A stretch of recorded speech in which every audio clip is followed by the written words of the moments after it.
Darnell Washington was 42 years old, and to everyone who knew him, he was exactly what he appeared to be: a maintenance supervisor, a modest house, a 7-year-old truck, a man his wife had quietly decided wasn't enough. Tasha had stopped pretending somewhere around year 7. The warmth became performance. The respect became contempt she didn't bother to fully conceal. He told himself it was a season. He was wrong. He came home early one Tuesday evening to find her laptop open on the kitchen table. He reached to close it. The email's subject line stopped him cold. Filing timeline. D. Washington asset disclosure. His wife had retained a divorce attorney. She had built her case. She had submitted a financial picture of their life: the house, the truck, the $47,000 in their joint accounts, and believed she knew exactly what she was walking away from.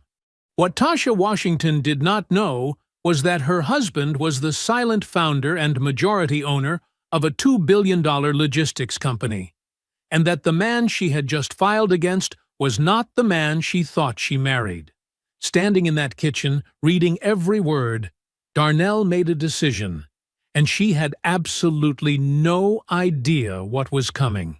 Before we jump into the story, comment where in the world you are watching from and subscribe, because tomorrow's story is one you need to hear.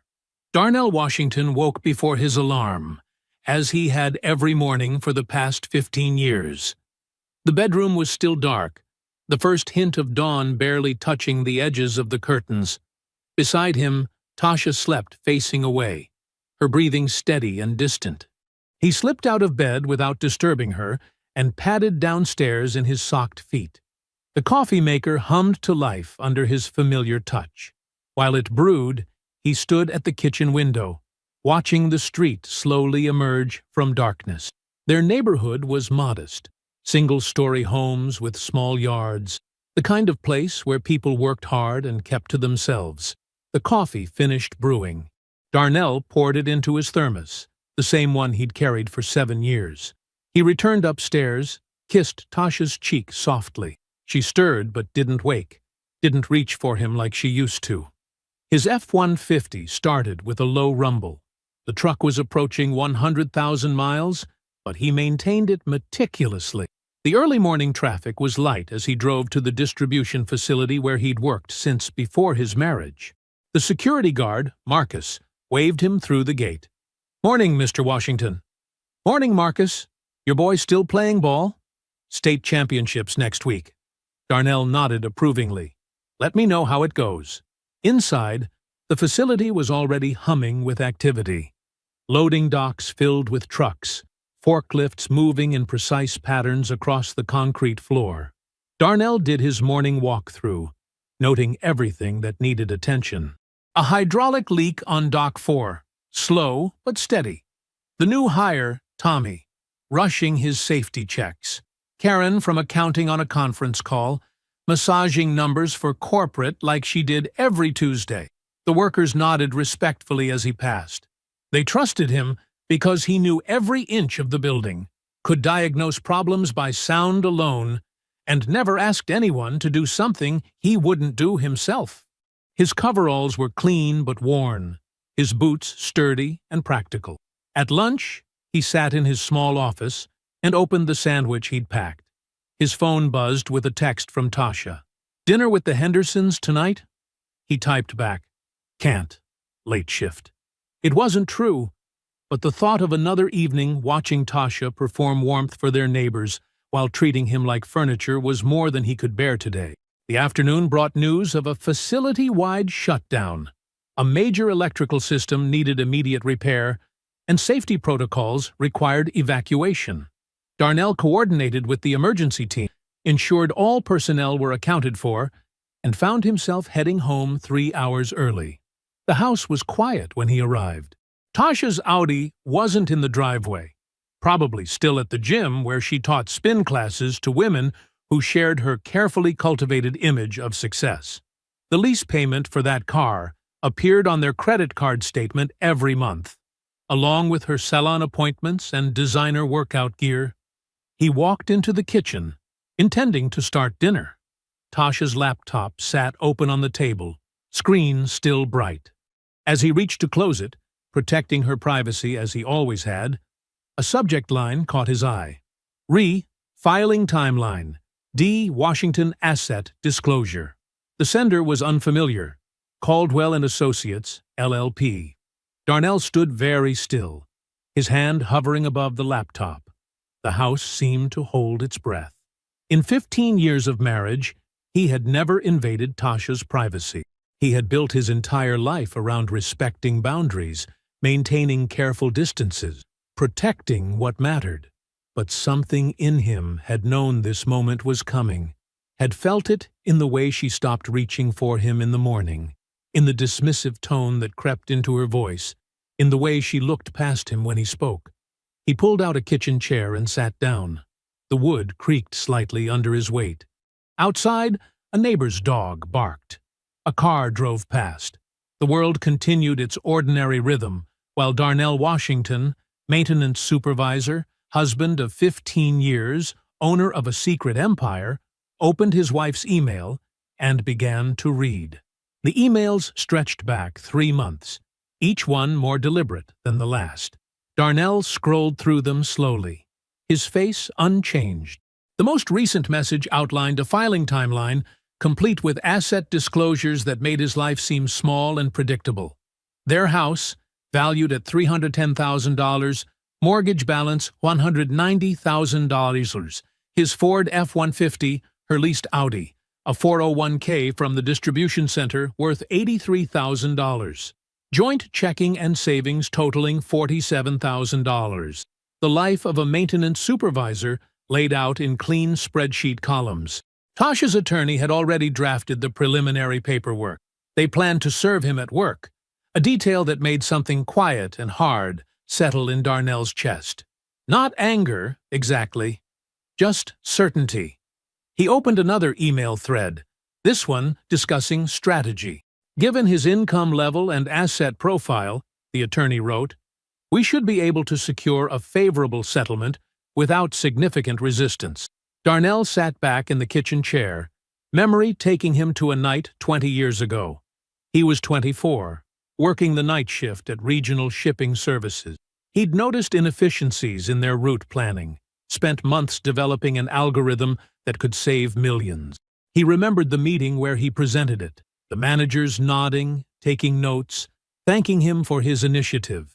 2 weeks later, they implemented his system without credit or compensation. But Darnell had already filed the patent.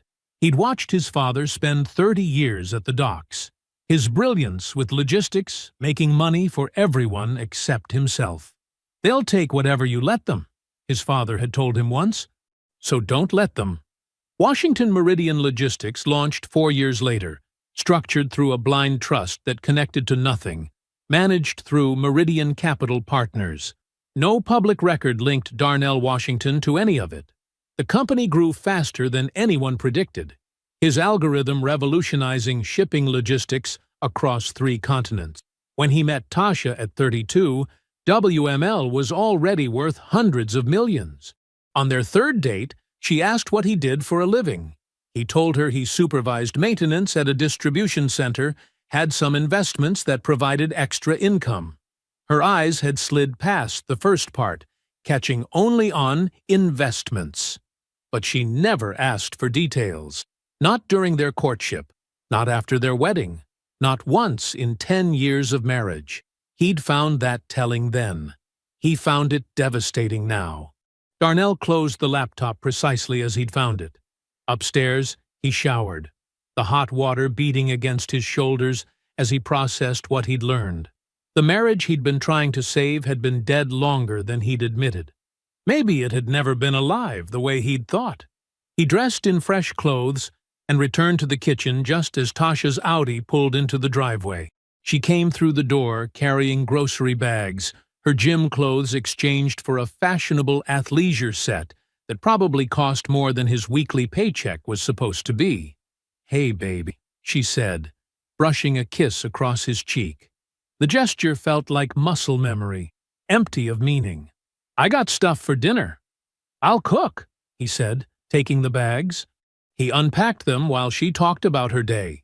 Difficult clients, gym drama, the usual stream of complaints that filled their evenings. He noticed how she never asked about his day anymore. Hadn't for years. He made chicken stir-fry, moving through their kitchen with the same quiet efficiency he brought to everything. Tasha sat at the counter, scrolling through her phone. When she laughed at something on the screen, Darnell studied her profile. He saw the performance clearly now, or finally admitted he'd been seeing it all along. They ate dinner together, talking about nothing that mattered. She mentioned the Hendersons wanted to get together soon. He nodded, knowing it would never happen. After dinner, she disappeared upstairs to take a call.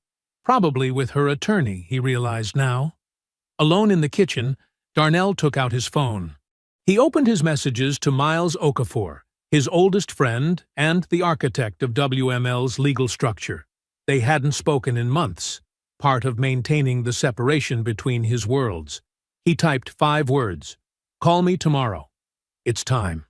The process server found Darnell beneath a conveyor belt, wrench in hand, fixing a bearing that had been squealing since morning. Marcus, from receiving, called down to him. "Hey, Washington, someone here to see you." Darnell slid out, wiping grease from his hands with a shop rag. The process server stood awkwardly in his pressed khakis and button-down, holding a manila envelope like it might bite him. Around them, the warehouse hummed with activity. Forklifts beeping, boxes sliding, workers calling out locations and numbers. "Mr. Washington?" the server asked, consulting his paperwork. "I have documents for—" Darnell noticed how his co-workers had slowed their movements, pretending not to watch.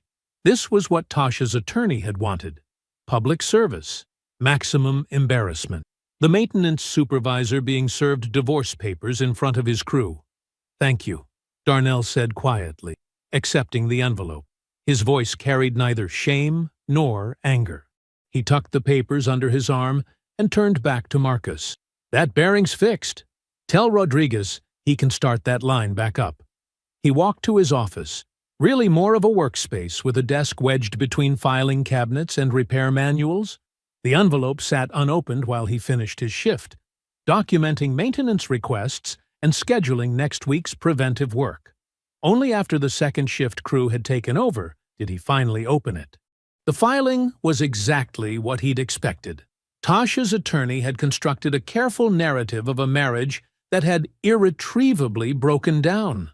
The asset disclosures matched what he'd seen in the emails, their modest house, the vehicles, his supposed retirement accounts, everything calculated against the salary of a maintenance supervisor. At 7, Darnell pulled into the parking garage beneath Miles's law office downtown. The building's glass and steel exterior reflected the sunset, turning everything rose gold.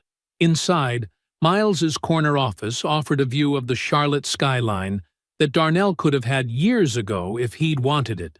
Miles stood when Darnell entered, coming around his desk to grip his hand.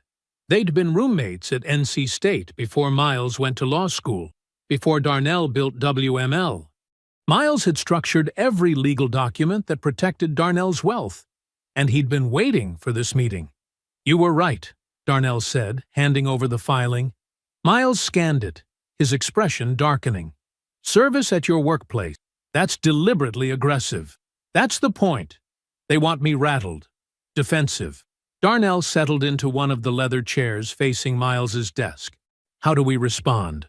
Miles pulled up documents on his computer, turning the screen so Darnell could see. "We've had the framework ready. We can file a response that addresses only the assets she's disclosed. Nothing from the trust structure shows up yet." "Perfect. Let her think she's in control." Darnell leaned forward. "I want—" His phone buzzed. Tasha's name lit up the screen. "Take it," Miles said. "Let's see what play she's running." Darnell answered, his voice neutral. "Hello? I'm sorry you found out that way." Tasha's tone was practiced, gentle in a way that felt calculated. "I just think we've grown apart. It wasn't fair to either of us to keep pretending." "I understand," Darnell said quietly. You do? A note of surprise, quickly covered.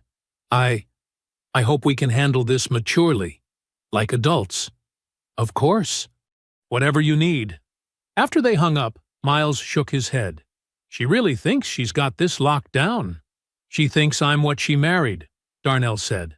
A good man with a small life, who'll give her whatever she wants to avoid conflict. He stood. Let's keep her thinking that.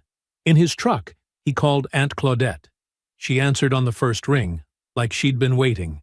She did it? His aunt asked without preamble. Had me served at work. That girl!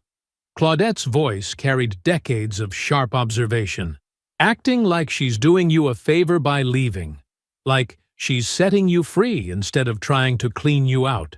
She thinks she's being kind, Darnell said, pulling onto the highway.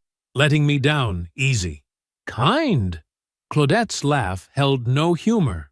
Boy, don't you dare let her walk out of that marriage thinking she won. Darnell watched Charlotte's lights bloom against the darkening sky.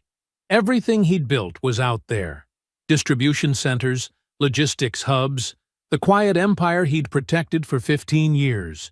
He thought about Tasha's voice on the phone, so certain she was in control. She already thinks that, he said. That's exactly where I need her.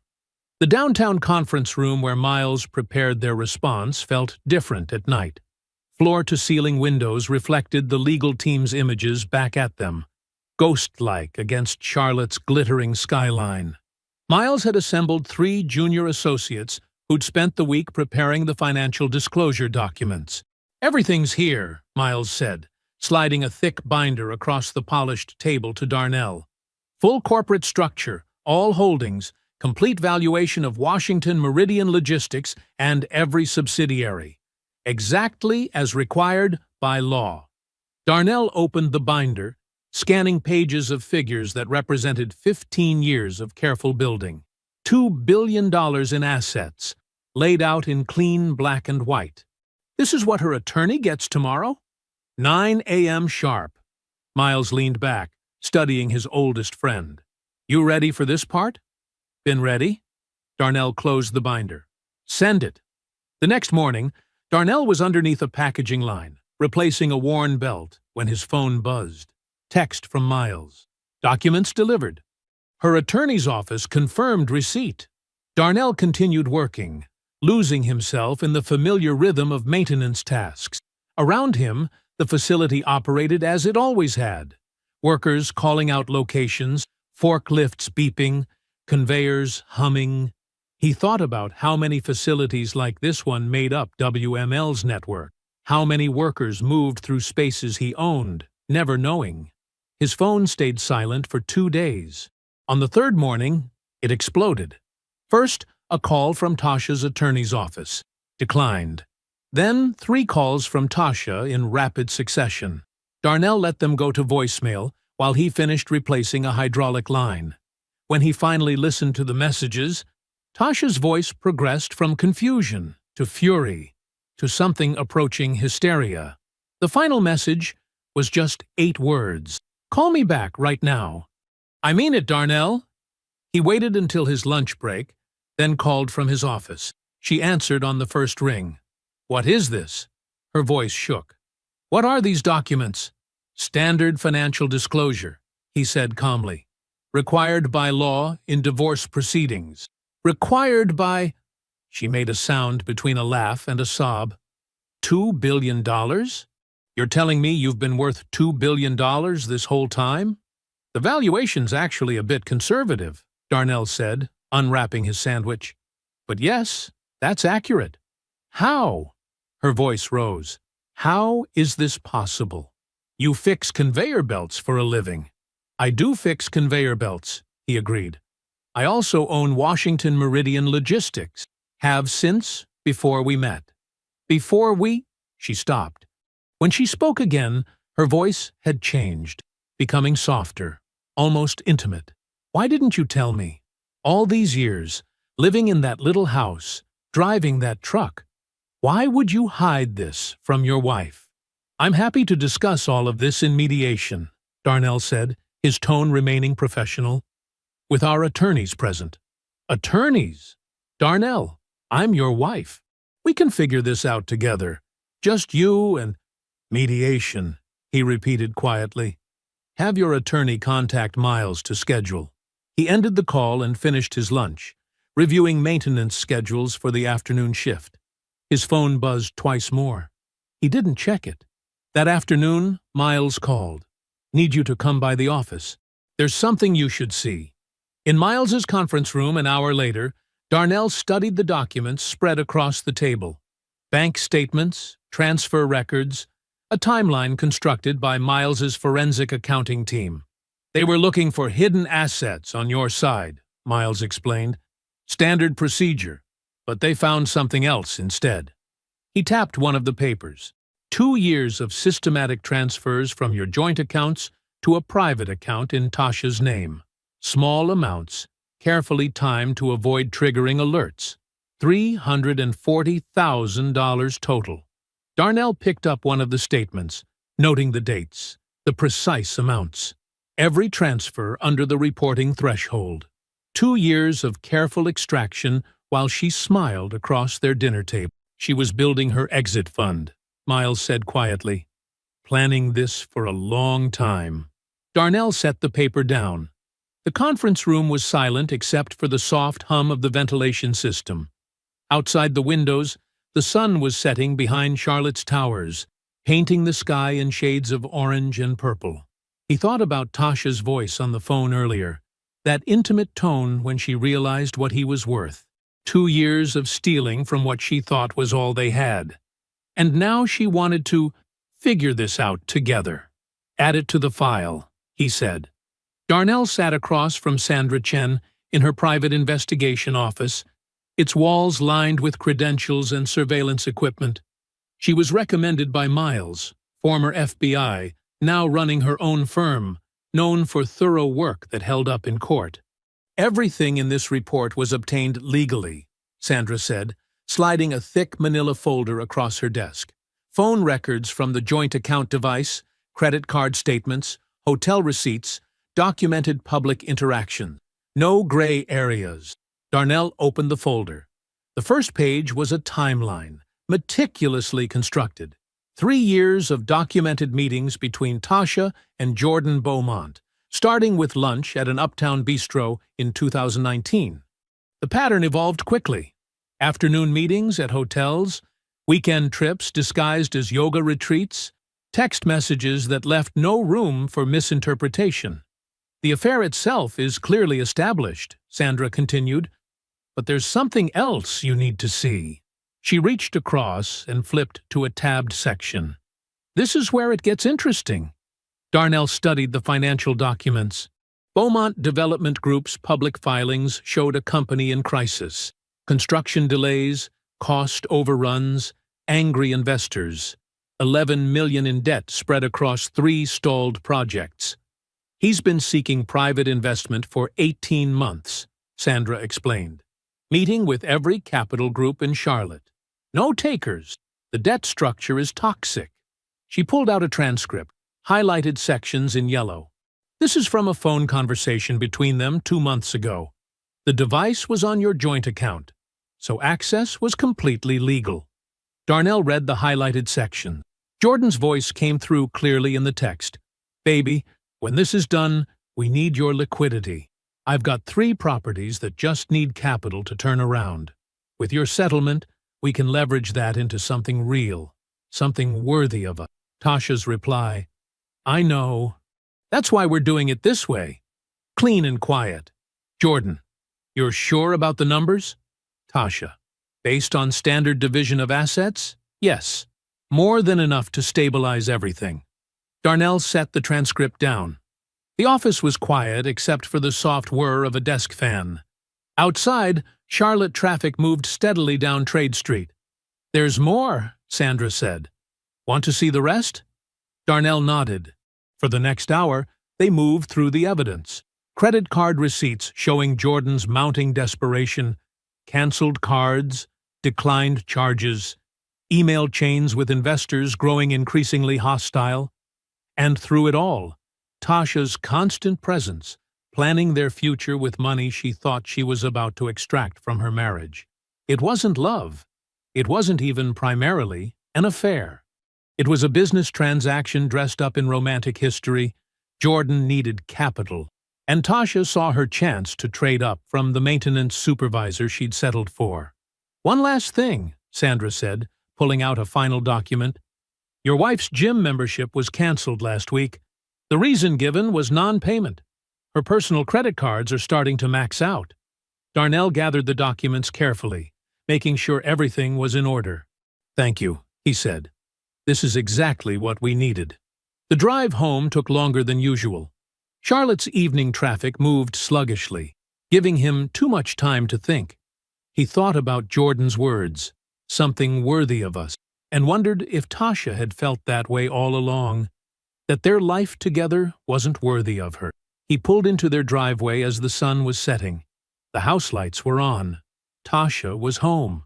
Her leased Audi sat in its usual spot, gleaming under the security light he'd installed last summer.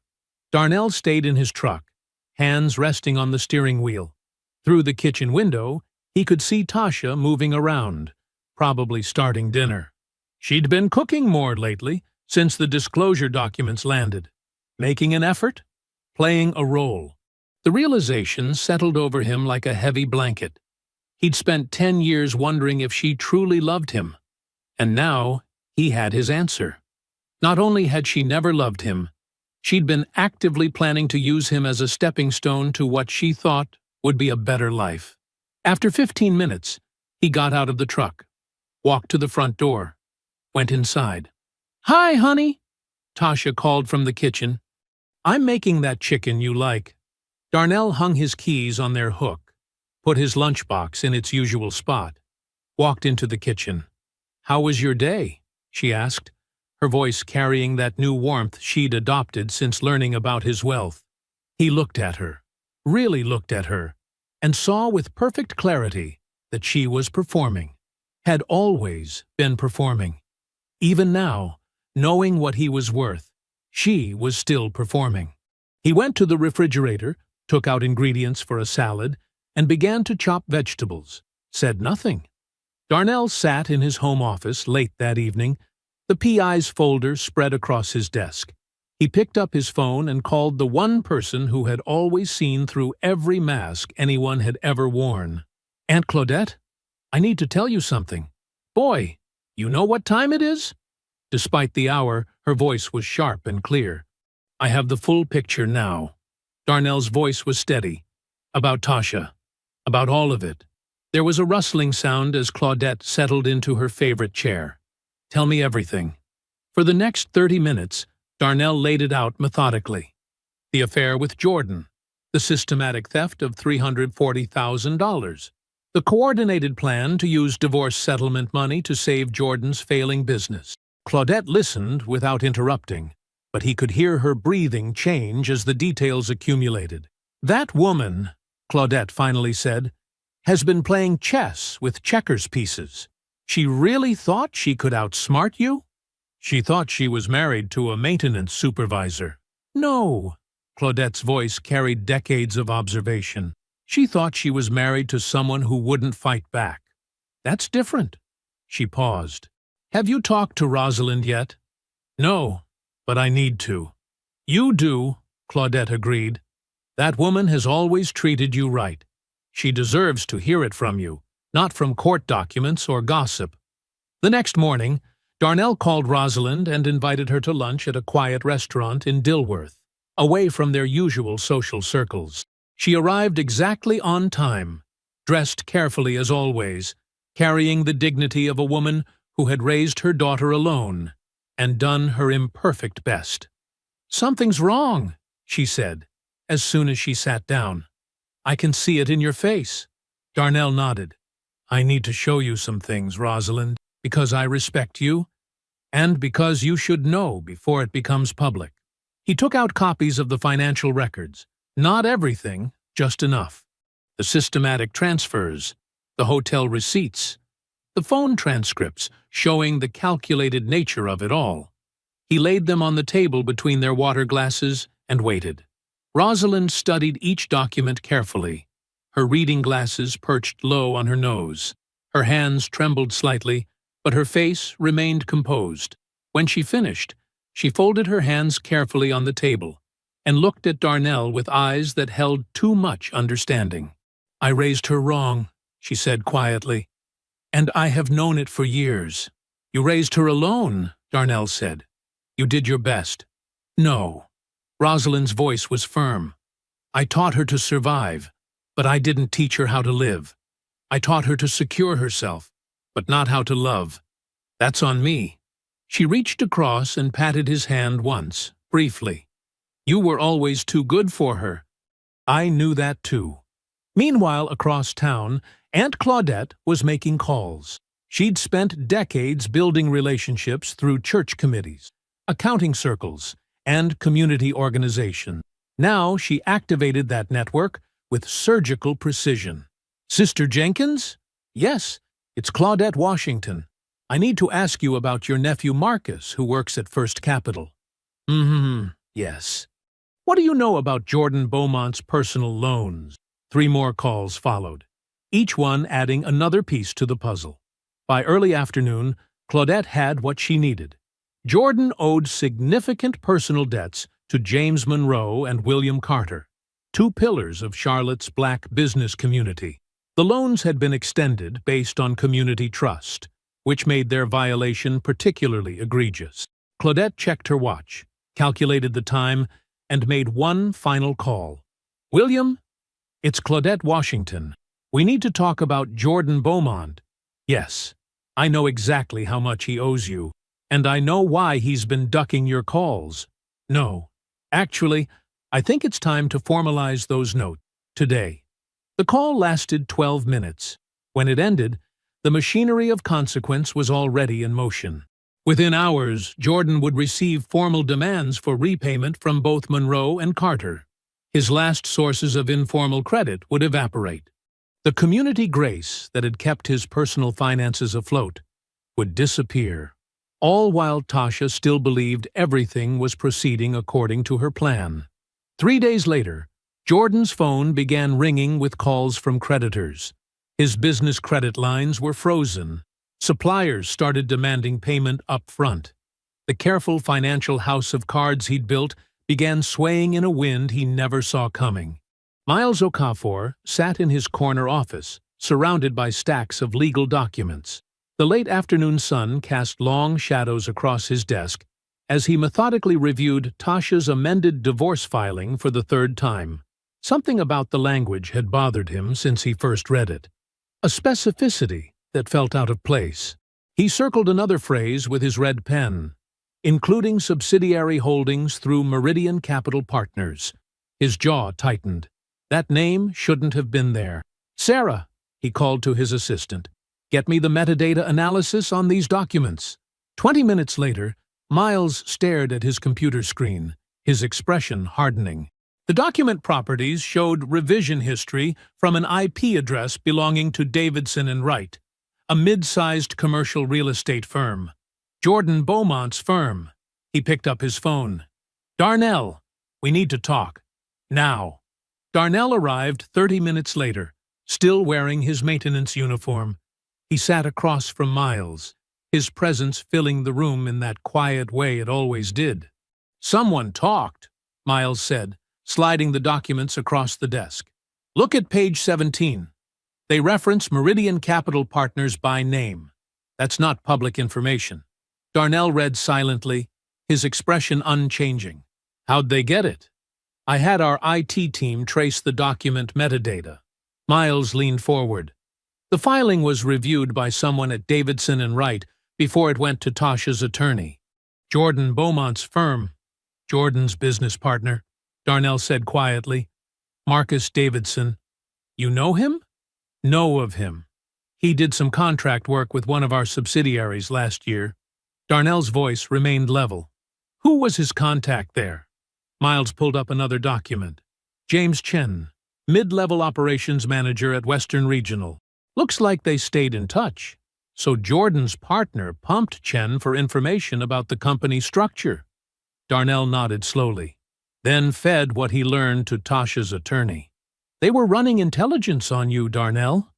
Miles's voice carried controlled anger, while planning their future together. "This moves beyond divorce into potential legal exposure for both of them. We could file separately on this," Miles continued. "Corporate espionage, breach of confidentiality." "No." Darnell's voice was soft, but final. "We save it for mediation. I want her in the room when this comes out." His phone buzzed. Tasha's name on the screen. The third time she'd called this week. "She's been reaching out more," Darnell said, letting it go to voicemail. Warmer tone. "Asking about my day. Testing to see if I'm manageable. And you're playing along?" "I'm being exactly who she expects me to be." Darnell stood, straightening his uniform. Quiet, accepting, maybe a little sad. Miles studied his oldest friend. "She thinks you're giving up. She thinks I never had anything worth fighting for." Darnell's smile didn't reach his eyes. Let her think that for 2 more weeks. Later that evening, Darnell sat in his truck outside their house. He still thought of it as theirs, though not for much longer. His phone buzzed again. Tasha. This time he answered. "Hey." "Hi," she said, her voice carrying that new softness. "Just wanted to check in. See how your day was." "Same as always," he said, matching her tone. "How was the gym?" "Good. Busy." A pause. "Listen, I know this is hard, but I really think we can handle this like adults. Keep things civil." "I'd like that," he said quietly. "Good." The relief in her voice was audible. "That's really good, Darnell. Maybe we can get coffee next week? Talk about how to move forward?" "Sure," he said. "That would be nice." They talked for a few more minutes about nothing in particular. When he hung up, he sat in the darkness of his truck, thinking about the layers of deception. Hers and his. The difference was, she thought she was managing his surrender. She had no idea she was watching him position the pieces. His phone buzzed one more time. A text from Miles. Final mediation date confirmed. 2 weeks from Thursday. Darnell typed back a single word. Good. He got out of his truck and walked toward the house where Tasha was making dinner. She would smile when he came in. She would ask about his day again. She would think his quiet responses meant acceptance. She had never been more wrong about anything in her life. The 43rd floor of Okafor and Associates commanded a stunning view of downtown Charlotte, but Tasha Washington barely noticed as she strode down the marble hallway beside her attorney. Her heels clicked with precise confidence against the floor, a sound she had always loved, the soundtrack of a woman who knew exactly where she was going. She wore a cream-colored Saint John knit suit she'd bought specifically for this day. Her hair swept into an elegant chignon. Every detail had been considered, calculated. She'd even practiced her expressions in the mirror that morning, concerned but composed, dignified in the face of an unfortunate but necessary ending. The conference room door opened. Tasha registered several things in rapid succession. The polished mahogany table, the wall of windows overlooking the city, and Darnell, a version of him she had never seen before. He sat perfectly still in a charcoal Tom Ford suit that fit him with devastating precision. His hands were folded on the table, no papers or files in front of him. Just those hands, steady and patient. The same hands she'd watched fix appliances and change oil for 15 years. But everything else about him was different. His posture, his presence, the way he filled the room without moving. He didn't stand when she entered. He didn't smile. He simply watched her with eyes that held nothing she recognized. Miles Okafor sat beside him, impeccable in navy, a single leather portfolio on the table before him. 2 other attorneys Tasha didn't recognize flanked them like sentries. She took her seat across from Darnell, smoothing her skirt with hands she forced not to tremble. Her attorney arranged her files with practiced efficiency. "Thank you all for being here," Miles began, his voice carrying the precise warmth of someone who had already won. "We'll start with standard procedural matters." He walked them through preliminary details, with professional courtesy. Tasha found herself watching Darnell's hands, still folded on the table. The same hands that had held hers at their wedding. The same hands that had built their life. The life she thought they had. Then Miles opened his portfolio and removed a single document. He slid it across the table with 2 fingers. This is the full corporate structure and current market valuation of Washington Meridian Logistics, he said quietly, including all subsidiary holdings and trust arrangements. Tasha's attorney picked up the document first. Tasha watched the other woman's face as she read, watched her expression shift from professional neutrality to something else entirely. After 30 seconds, she passed the document to Tasha. The numbers blurred before her eyes. Billions. The word subsidiaries, phrases like controlling interest and blind trust structure. She forced herself to focus, to actually read, and felt the floor tilt beneath her. She looked up at Darnell.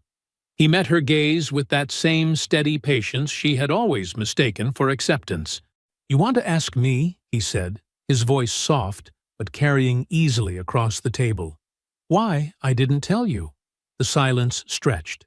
Tasha's throat had closed around whatever response she might have made.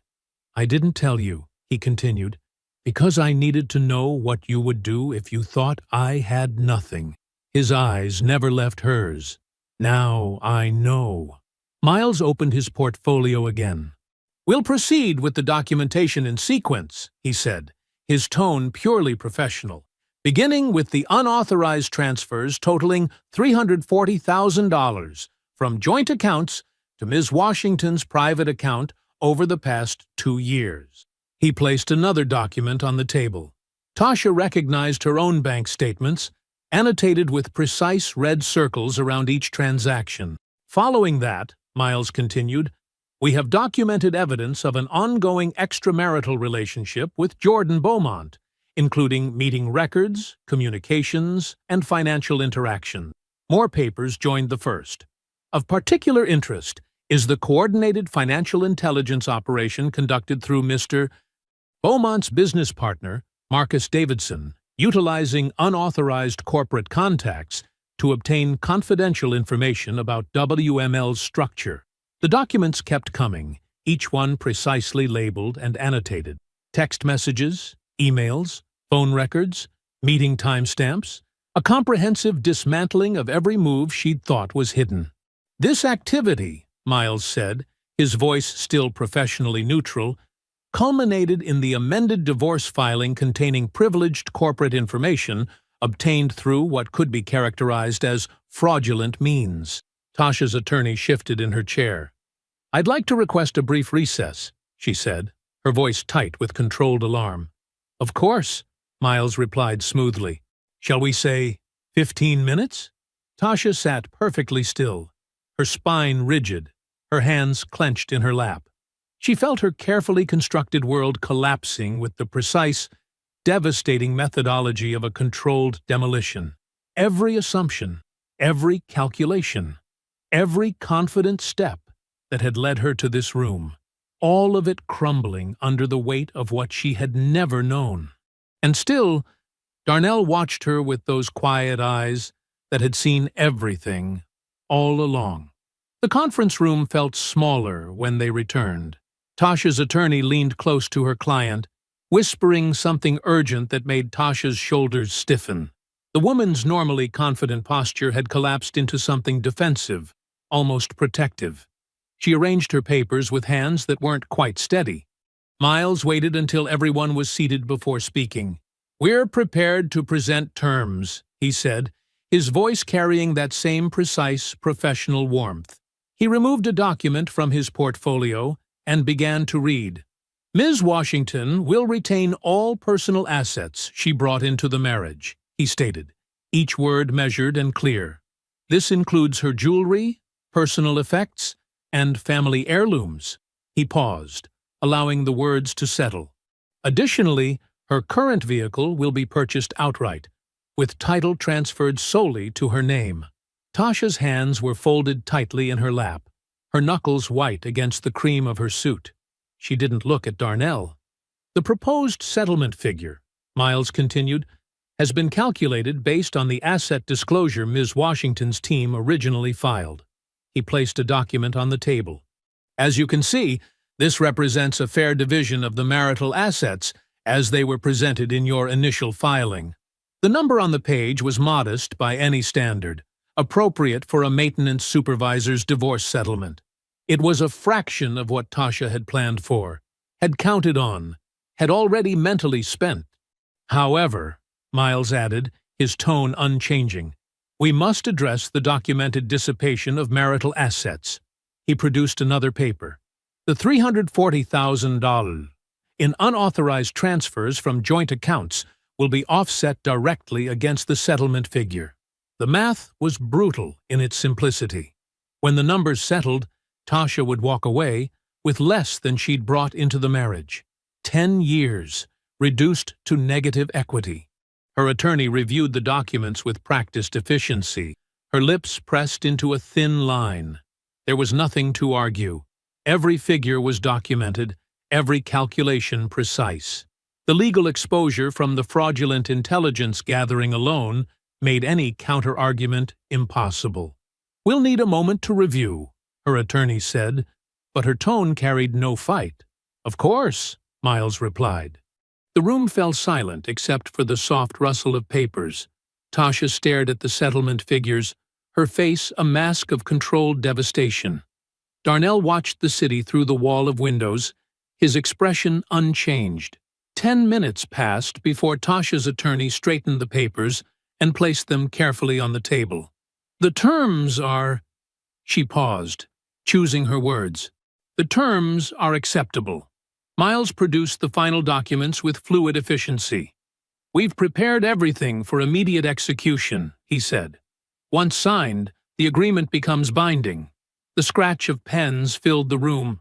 Tasha's signature was sharp, angular, a last assertion of control that changed nothing. Her attorney signed next, then Miles, then the other lawyers as witnesses. We'll file these with the court today, Miles said, gathering the documents. You'll receive certified copies within 3 business days. The meeting ended without ceremony. Darnell stood, buttoned his jacket with practiced ease, and shook hands with both attorneys. His movements were precise, unhurried. He collected his single folder from the table and walked to the door. He didn't look at Tasha. There was nothing left to see. In the hallway, Miles fell into step beside him. They walked in professional silence to the elevator bank. As they waited, Miles's phone buzzed. He checked it, then looked at Darnell. Jordan Beaumont's development company just filed Chapter 7, he said quietly. Those debts Claudette helped surface? They were called in this morning. The whole thing's collapsing. The elevator arrived with a soft chime. Darnell stepped in, pressed the lobby button with the same steady hands that had sat folded on the conference table. He watched the floor numbers begin their descent. He said nothing. There was nothing left to say. The elevator continued its smooth downward journey, each illuminated number marking another floor between him and the life he'd built for protection. 43, 42, 41. Each number carrying him closer to whatever came next. The coffee shop hadn't changed. Same faded green awning, same bell above the door that chimed too loudly. Same worn wooden chairs that never sat quite level on the floor. Darnell arrived 15 minutes early, chose a table near the window, and watched steam rise from his untouched coffee. 2 weeks had passed since mediation.